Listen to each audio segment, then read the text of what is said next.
I do have one extraordinary case of reincarnation to talk about, and this came about because Mary Anning had suggested that I went to see someone who did acupuncture. At the time I had psoriasis very badly on my hands and feet, and I had to wear gloves all the time. I wore gloves in the house and I wore lace gloves when I went out, and I'd had it for a very long time, and I used to dance on these psoriatic feet, which was quite painful because Margot and I loved dancing, and we'd go to the dances and have a wonderful time. And then one day Mary Anning said to me, I suggest that you see this acupuncturist, and she didn't mention who. It was up to me where I went, and I found someone in the Hope Clinic in Ryde, a certain Peter Davies. Anyway, I made this appointment to go, and makes me smile thinking about it now. Little did I know at the time, but he's told me since, that I was actually his first patient. He'd done his training and I was his very first patient. So I went to the Hope Clinic and I sat there listening to Peter, and he was telling me what he was going to do and all the rest of it, and somehow or other we got talking. And I'm just going to... This is his book, and I would advise everyone to get this book who is interested in life after life, and not only that, but there is no death. It is just an amazing little book, and it's one of my favourites. It's called Butterflies in the Snowstorm, Photographs from a Past Life by Peter Davies. And I want to read you some of it. Whether I can read it without a tear, I don't know, but I will try. I contacted Peter recently, and he said, you're perfectly welcome to say anything without, you have my permission. So that was it. Anyway, this is a letter that I received from him, but this was a long time ago. This was in '94. Dear Caroline, I have been meaning to get in touch with you to see how you are getting along, but life being what it is, it has taken me over 2 years to get around to doing anything about it. I've also been meaning to get in touch with you and Margot to thank you for helping me sort out and make sense of all sorts of confusing and potentially disturbing dreams, which no longer are disturbing at all. Between the two of you, you have enabled me to develop a belief system which I find greatly reassuring and rewarding. Actually, it's less of a belief system than a series of insights that have helped me to develop and grow, and hopefully will continue to do so.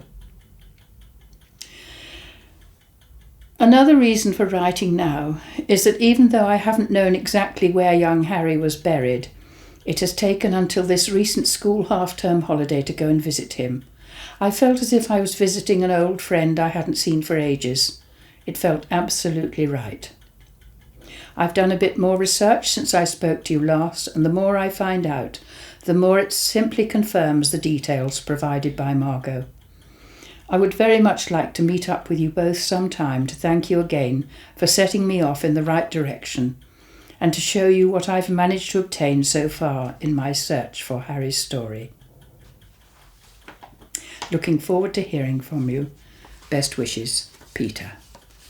Now, I didn't hear from Peter for a long time until I contacted him about this. This is a treasure in my books, and I think it should be a treasure in everybody's life. Are you ready? Are you sitting comfortably? I am. Very well, I shall begin. This is a story, but it isn't fiction. It's a story that took over 20 years to choose the first word. It is just as well it is short. It is a story I have shared with very few people. though the ones I did tell were unanimous in insisting that I should write it down. Yes, I agreed. I promise I will. I will write it down. But not just yet. There is always life to get on with, trying to be happy while dealing with all those things that everybody else has to deal with. Just being alive is quite time-consuming. That writing it down moment, the time when I would start doing what I promised, kept being postponed. And as the years passed, the promise gathered dust in an old cardboard box, along with the notes and photographs that created such a stir all that time ago. At the beginning of this story, I was in a state of dazed fascination about what had just been told, and with the details I subsequently found myself. I had discovered things that allowed me to make sense of disturbing childhood dreams and fears, partly explained certain prejudices, likes and dislikes, and went some way to helping me understand why some situations in which I find myself produce inexplicable pleasure, whilst others make me want to run away as fast as I can. The internet was in its infancy when this story began. The vast amount of information that is accessible today was available then, but it had to be searched for with hands, eyes and brain, dug out of musty archives and copied with pen and paper in faraway places that took a whole day to reach. I'm glad it was difficult. It made me do things very slowly. It made me think about each piece of information I discovered. Each tiny snippet is insignificant compared to the volume of material I now have stored on my computer. But it is all the more precious for being so hard won. If I could have discovered everything without having to leave my house, I would not have visited the reading room of the Imperial War Museum, nor taken photographs in a windswept cemetery in northern France. Both places resonated so strongly with me that, years later, I can picture them with great clarity and am able to regain the sense of wonder I experienced while I was there. The Imperial War Museum is where I found that one short sentence I was searching for. It was hidden in an old leather-bound book, 12 words lost among millions. The cemetery in Normandy turned those 12 words into flesh and blood. The words still echo round my head today and help me maintain a fascination with things we know nothing about. Most of this story has been written in Pembrokeshire, where the only sounds to distract me are the ticking of the grandfather clock and the cries of seagulls. I have enjoyed the peace and the space and the many hours spent writing. To those people who encourage me to write it all down, I say thank you. I have, and here it is. I have left out a lot of material, the intention being to allow the story to flow uncluttered by documents and unimpaired by too many words. A long-awaited photograph. On the morning of the 25th of November, 2011, almost exactly 20 years to the day since this story began, I received an email from a man in Suffolk who I'd never met. The email had a JPEG attached, a photograph. I knew what it was going to be even before I opened it. 20 years earlier, I had asked a question and made myself a promise. The promise was that I would search until I found the answer, never thinking for one moment that such a thing was really possible. The improbability was just too great. The question was, what did you look like? And now I was about to find out. Sometimes we do curious things when unexpectedly faced with an important life event. Well, I do. This is particularly so when the event represents the achievement of an impossible goal. I couldn't open the email. I simply could not. First I had to have a cup of tea I'm British. This is perfectly understandable. While waiting for the kettle to boil, I noticed the kitchen bin was full. It became really important to empty it there and then. Having done that, I realised that we had run out of bin liners. The shop was only a few 100 yards away, and it was vital that I should go and buy some. When I came back, I decided that more tea was needed. 2 hours later, almost unwillingly, I opened the email, read the contents, and downloaded the photograph. It was a black and white photograph of the head and shoulders of a young man. He was staring straight at the camera with a blank expression. His face could have been carved from stone. His hair appeared to be brown, neatly parted on the left-hand side and swept back over his forehead. There he was, plain as day. This is what he looked like. At last, here is the answer to my impossible question. I should have felt really happy, but I didn't. His eyes got to me.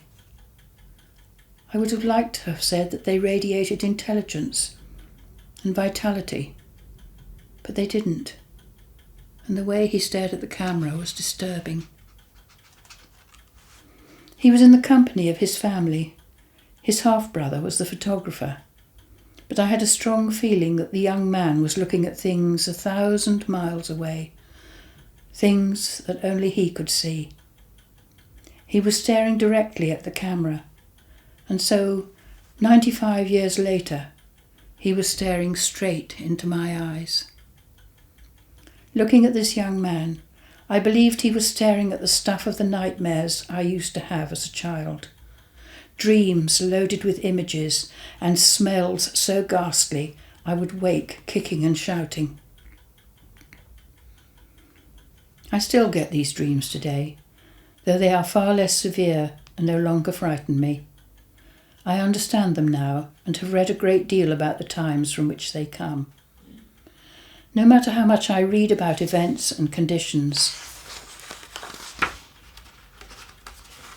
that this young man experienced, no matter how well written and meticulously researched a book may be, nothing, absolutely nothing, expresses things as clearly and as eloquently as the unspoken words in this young man's eyes.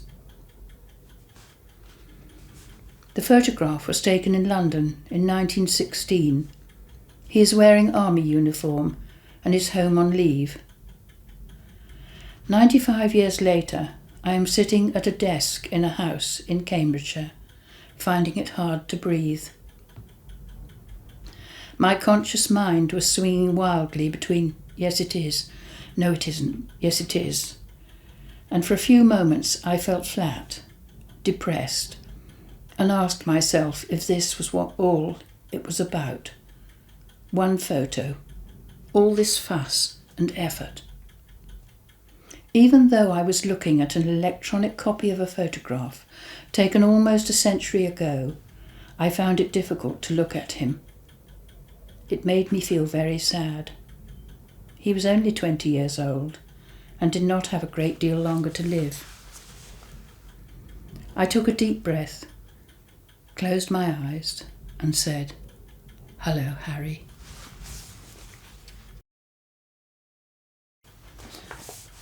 A chance encounter. It was the winter of 91-92 on the Isle of Wight. I was working in St Thomas's Street in Ryde, a short distance up the hill from the seafront. The view out of the window across the Solent was really good, and I loved looking at the maritime traffic. There were Navy ships coming in and out of Portsmouth, as were the cross-channel ferries, the Isle of Wight car ferry, the high-speed passenger catamaran, plus the hovercraft from Southsea. Then there were large container ships and tankers out of Southampton, and on top of that, dozens of leisure craft and the occasional fishing boat. There was always something to look at. One morning, a client came to see me, a woman in her mid-50s, friendly and articulate. We talked about various things and were chatting away politely, when she looked at me and asked me if I wanted to know why whenever I saw a tall ship, I had to stop what I was doing and stare at it. I remember very clearly the reaction this produced in me. My first response was to laugh, and I started to say something like, "I just love looking at them. They're beautiful." But I didn't say anything at all. I couldn't speak. I felt shaken. How the hell did she know this? It is true, I cannot just glance at a tall ship. Then she said something like, "You've been having those dreams again, haven't you?" Yes, I had been having those dreams again, but not the ones to do with sailing ships and the sea. The other ones. I don't remember what I said to her, but I do remember it not being very coherent.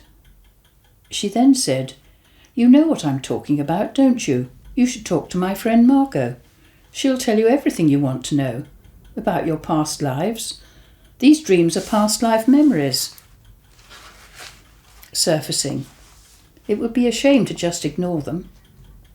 She paused for a moment and then continued, Margot is gifted and quite famous. You really should come to one of her meetings. She lives in Ventnor, and we're having a group meeting this Friday. It will be at my house. Why don't you come along?" I said nothing. I just nodded. Ventnor? A psychic? A house full of strangers? Not likely, I thought. Our meeting came to an end and she left. So as it was lunchtime, I went for a walk along the seafront. I was completely intrigued by what she had just told me. She was spot on about the tall ships, and she knew I'd been having those other dreams again. How was this possible? The other dreams, the ones that used to terrify me as a child. I knew they were based on experiences that could have only come from a brief period of British history about which I had read a great deal. But as a child, I hadn't read anything more informative or challenging than the Beano, so the dreams predated my knowledge I had absorbed. The woman could not have guessed or fabricated the things she told me. I was spellbound, but at the same time reluctant to pursue the matter.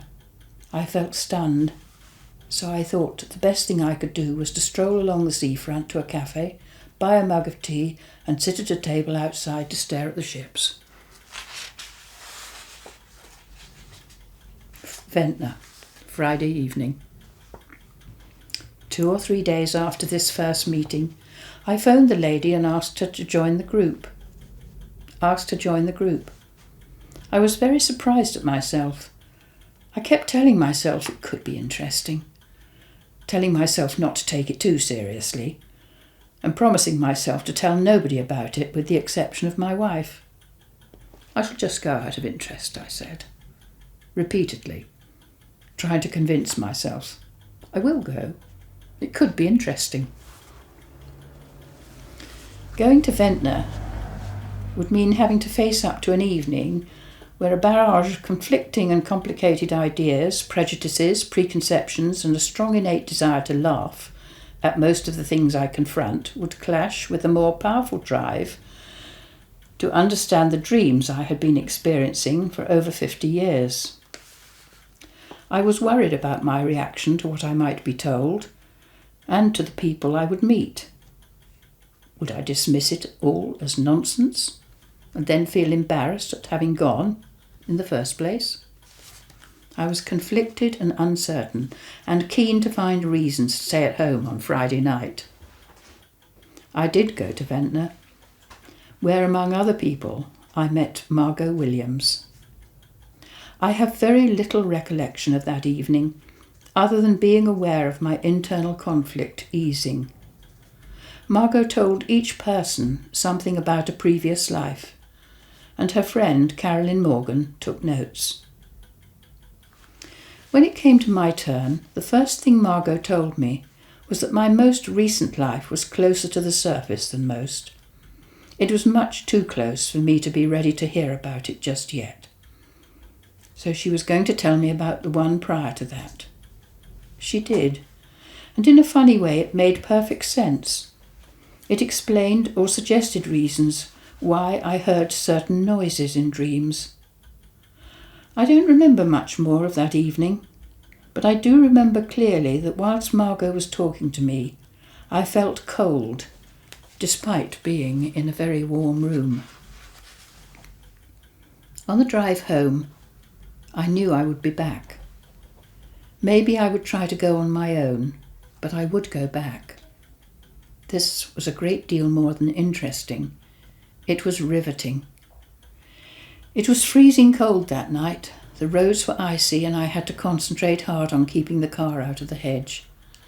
Later, as I was falling asleep, I could hear bells, ship's bells, clear double chimes ringing away somewhere on the edge of consciousness, again and again and again. Mary. I'm sitting at a large wooden table on which I have scattered several documents and photographs. I created this muddle in the hope that being able to see all this accumulated material with one glance would give me some idea how I am going to write this chapter, and so far it is not working. They have been laid out like this since early morning, but have remained undisturbed, other than for a black and white photograph of me taken over 15 years ago, standing next to a headstone in a military cemetery in Le Triport, France. I look cold and a little thoughtful. Today is a beautiful early autumn day. Sunlight is flooding in through the windows, and I'm very tempted to go for a ride on my bike. With a sigh, I pick up a page torn from a spiral-bound notebook. It has 28th of November, 1991, written in blue biro on the top, next to which is written, Peter, Thursday. The handwriting is Carolyn Morgan's, and these are the notes she made on my second visit to see Margot. Immediately the idea of a bike ride fades. I sit at the table and allow my thoughts to wander back to a dark winter's night a long time ago on the Isle of Wight. I had very much wanted to see Margot again to ask about the more recent life that she was unwilling to tell me on my first visit. I also wanted to be there on my own, with nobody to distract or dilute what, for me, was a very private and far too important event to share. I thought that there would just be me, Margot, and Carolyn. I was greeted warmly and shortly afterwards for sharing tea and biscuits in a large, comfortable sitting room, where there was a fire blazing and a big dog to add to the feeling of comfort and home. I chatted to Margot and Carolyn. We had another pot of tea, and we talked some more. I was beginning to feel impatient. Margot looked at me and smiled and said, "We can't start yet. Mary isn't here. We have to wait for Mary." I felt displeased. I thought it was going to be just the three of us. I wanted some privacy. Who was this Mary anyway, and who invited her? I said silently. Margot smiled again and said, "Mary? She's the person who tells me what to say. I can't tell you anything on my own, dear.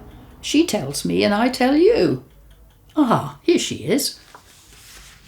Whoever or whatever Mary was, the dog didn't like it at all. Not at all. Carolyn led it from the room with its tail between its legs, apparently very happy to be going. Margot continued, "Mary is my guide.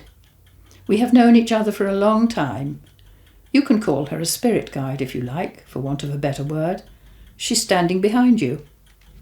I turned round to look and then felt foolish. It's not easy to find the right words to introduce Mary.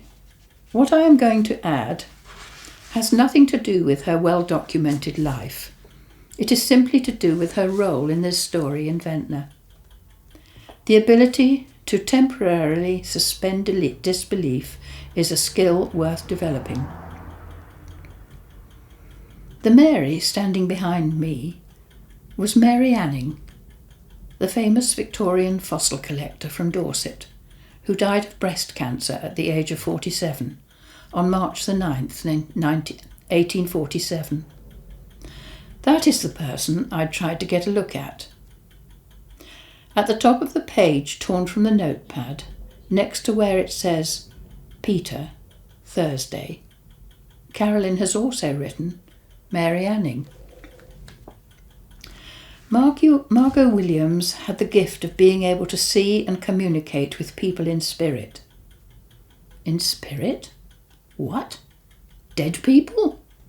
Yes, dead people. She may have explained it differently. From a young age, Margot had the ability to see and talk to certain people in spirit. Margot believed that sometimes people in spirit want to communicate with us. It may be just one or two people who are linked in some way to us and our history, and most often this would happen when we are sleeping.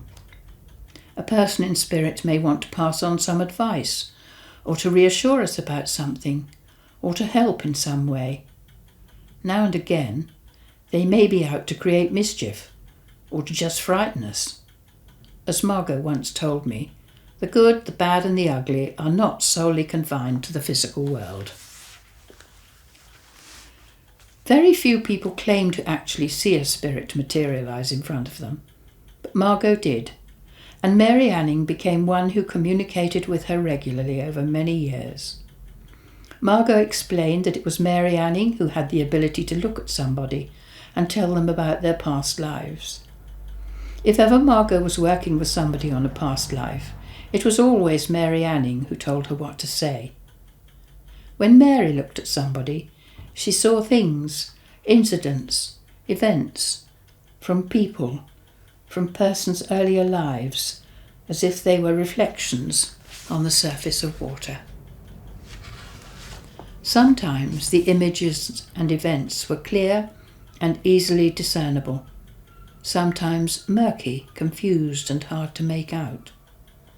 The further back in time she went, the more difficult it was to see things clearly, as if the surface of the water became disturbed or rippled. As a result, some of the information Margot passed on to me contained very slight errors, minor discrepancies, or was a little sketchy in places. Most of it was scarily detailed.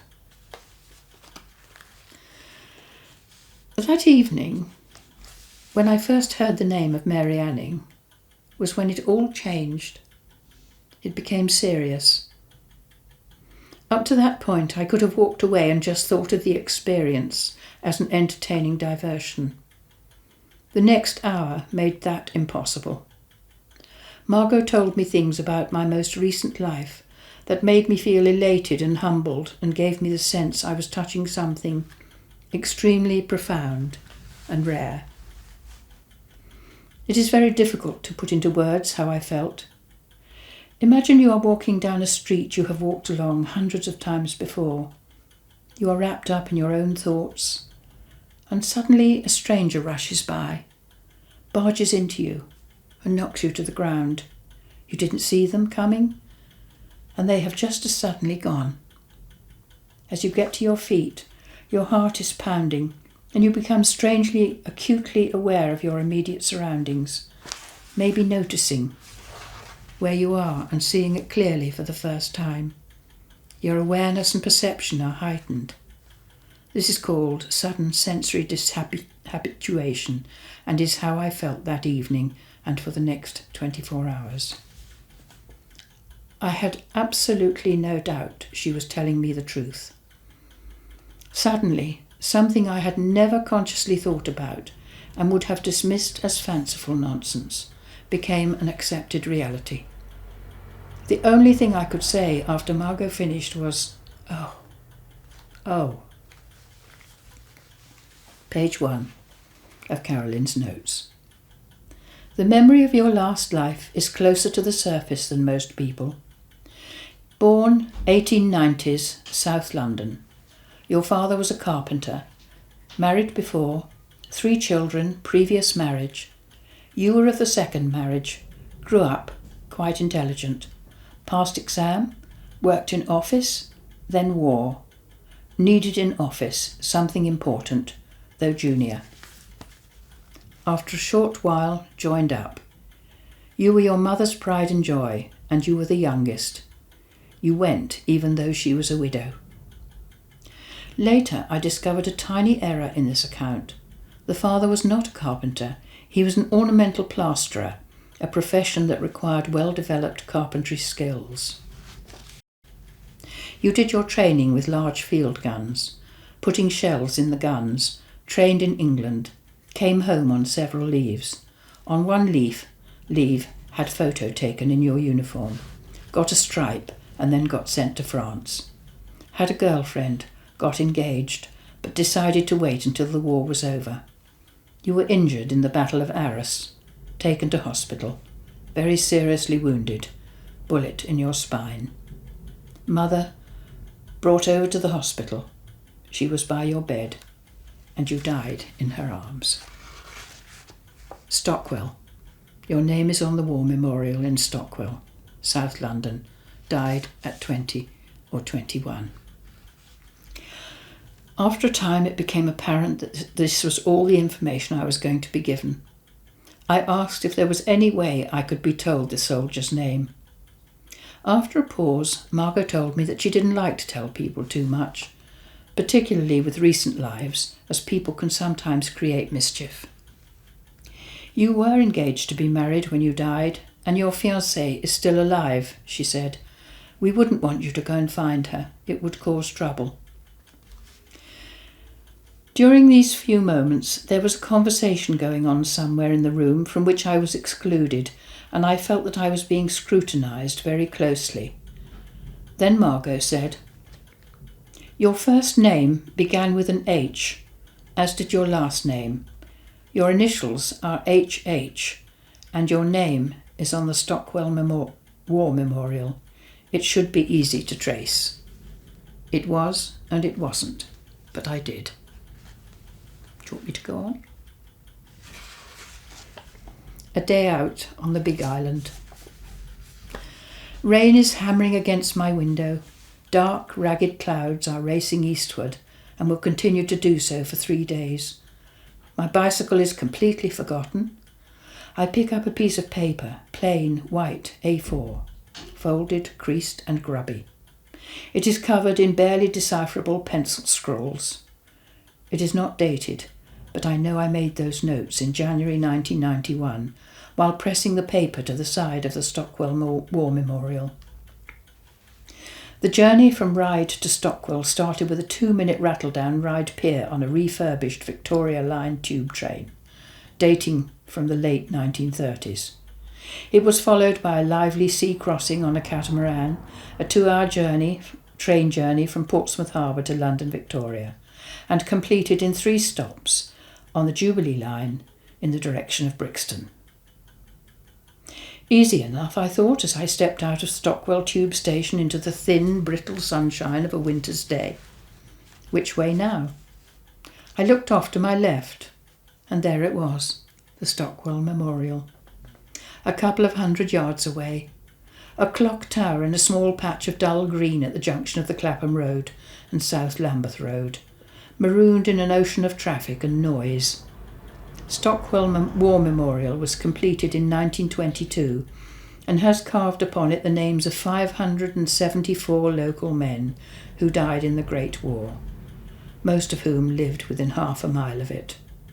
It is a particularly poignant place. I crossed the road and approached it. What deepens the poignancy is the large poppy-painted brick building next to the clock tower. It is the remains of Stockwell Deep Level Shelter, built to protect civilians during the bombing raids of World War II. If anything commemorates the futility and meaninglessness of all the suffering and death during the wars to end all wars, it is this air raid shelter. I can remember looking at all the names on the memorial and asking myself if I should be feeling something more than I was actually feeling. I felt dull and flat. I told myself that this moment was an extremely rare and unrepeatable experience, but it didn't change how I felt. So I told myself to get a grip and headed off towards the H panel.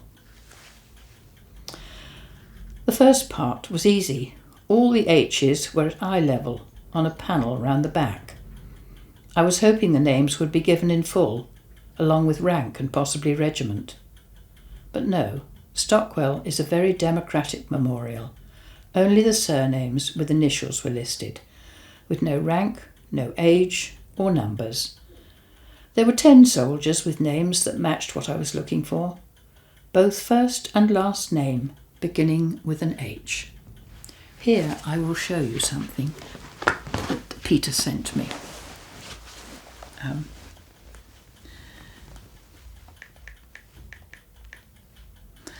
This, if you can see it, is Stockwell Memorial.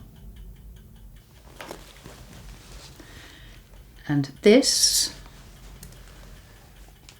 is his name on the memorial, his initials on the memorial. And this is the shelter.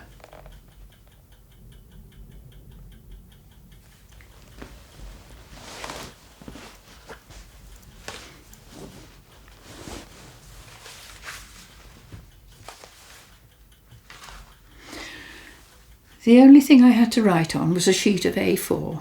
I pressed the paper against the stonework and started to write with a stub of a pencil.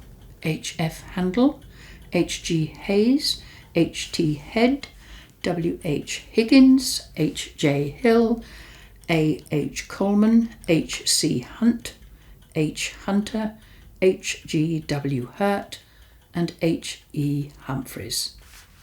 Now what? I felt deflated. Then I felt ashamed. Here I was grumbling about coming all the way from the Isle of Wight to find there were 10 possibilities, not just one.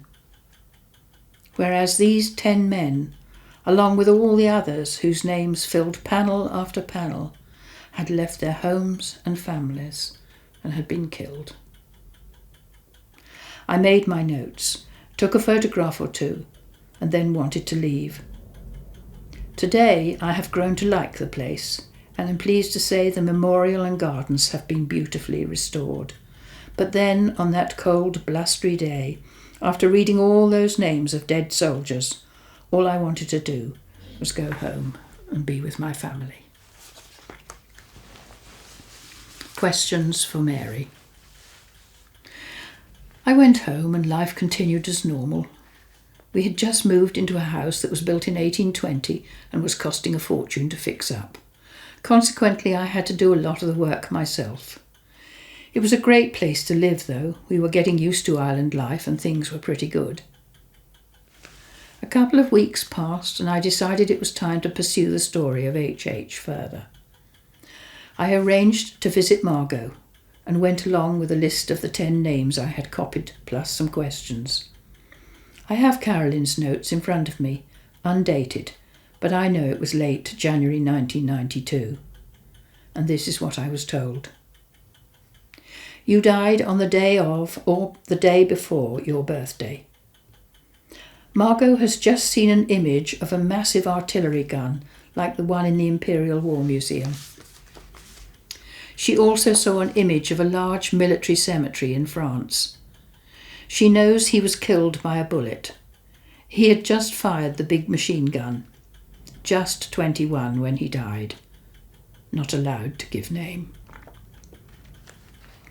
That really made me think. Aloud, who tells Mary what she can and cannot say? Got to clean my glasses.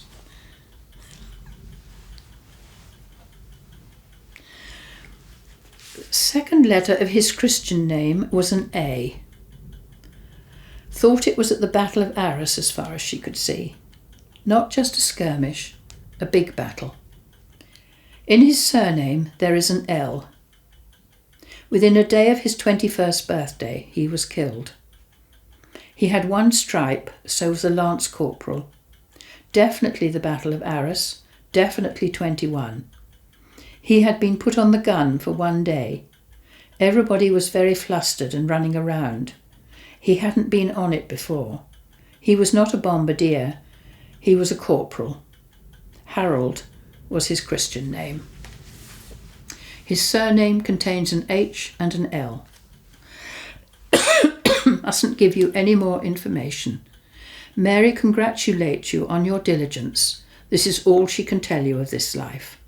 Going back to the Great War, it was the Battle of Arras, buried in France. There was some confusion. Was H.H. in the artillery or the infantry? He was not a bombardier, so that ruled out the artillery. He had one stripe, which made him a lance corporal. He fired a machine gun. Not many people got to do that. There was plenty to get on with here. At this time there was no such thing as online information. I spoke to one of our local librarians and she suggested that I phone the Imperial War Museum, which I did, and made an appointment to visit the reading room there in a couple of weeks' time. By the way, this is the photograph that he opened.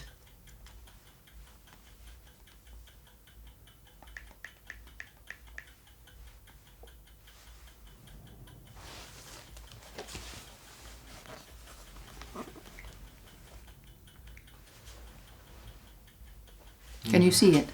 Yeah, let me just hold it closer to the camera.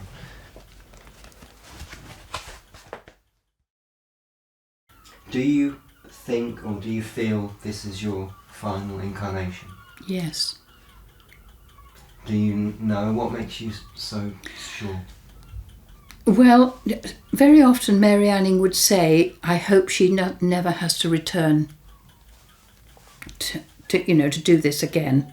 And so I'm hoping that this is my last incarnation. And I'm hoping that I have paid any debts that I owed from previous lifetimes. And by the way, I must tell you something about incarnations too.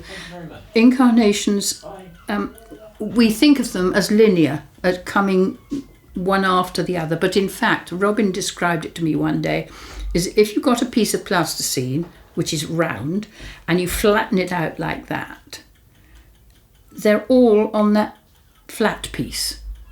They're not like that. They are on the flat piece. And they are going on right now. The lives you are living are actually happening right now, because outside of this dimension there is no time as such.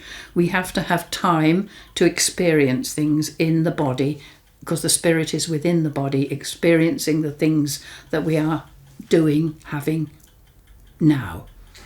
Is it possible then that past lives can affect us here in the present? Yes, very much so.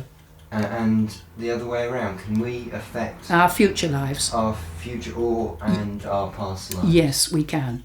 Yes, we can. By the decisions we make now? By the decisions we make now, yes, absolutely. Absolutely. And this particular time that we're living in now, this is what I understand from Robin's recent work that we're doing together. We are actually, our past lives, past in inverted commas, are impinging on our lives now. And we are having to clear or purify the thoughts and the debts that we owed in past lives to ourselves. Because actually it's about purifying yourself and your consciousness so that you raise yourself above the level of the third dimension and everything, and duality and everything that goes on here. So it's almost like there's a quickening of karmic payback. Oh, it's called the quickening. That is exactly what it's called. The quickening, and it is. It's happening everywhere. And everything that's going on in the world today is just as it should be. So if people watching this are experiencing particularly difficult lives, that might go some way to explain why that's happening. Yes, it might well do. And also, one of the things we have to learn is A, forgiveness, and B, gratitude, and C, I've forgotten the last one I was going to say. Never mind, it'll come to me.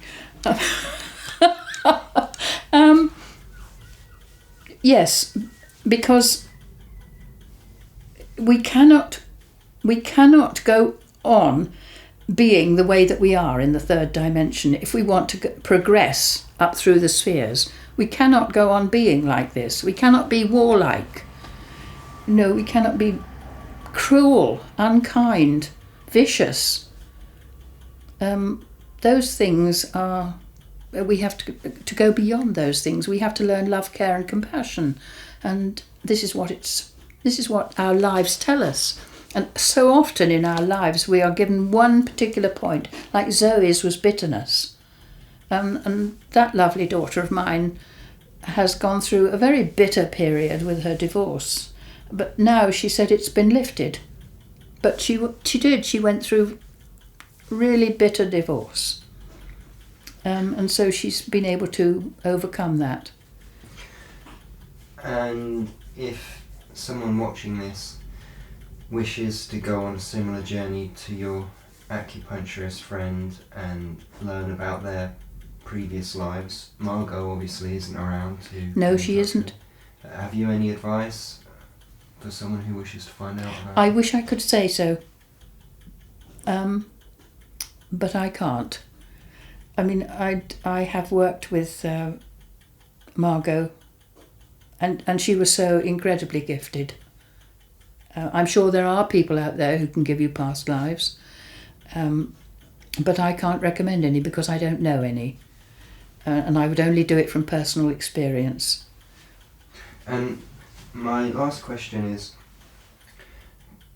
in your experience, is it true that quite often people come into